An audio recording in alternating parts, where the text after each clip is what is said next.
জুলাই গণ অভ্যুত্থানের ৮ জন শহীদের গেজেট বাতিল করেছে সরকার। মুক্তিযুদ্ধ বিষয়ক মন্ত্রণালয়ের গেজেট অধিশাখা রোববার ৩ আগস্ট তালিকা থেকে তাদের নাম বাদ দিয়ে প্রজ্ঞাপন জারি করেছে।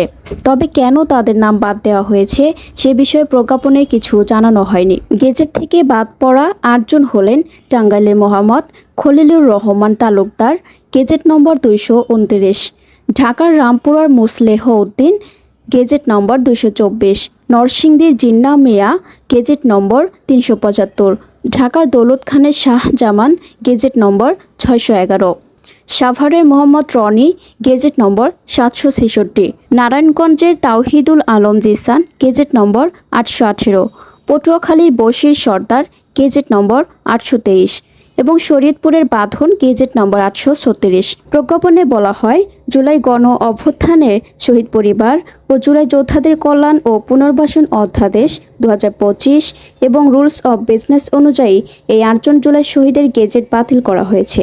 জুলাই গণ অভ্যুত্থানে শহীদের পরিবারকে এককালীন ৩০ লাখ টাকা আর্থিক সহযোগিতা ছাড়াও পরিবারের সদস্যদের সরকারি চাকরিতে অগ্রাধিকার এবং তাদের পুনর্বাসনের কর্মসূচি নিয়েছে সরকার।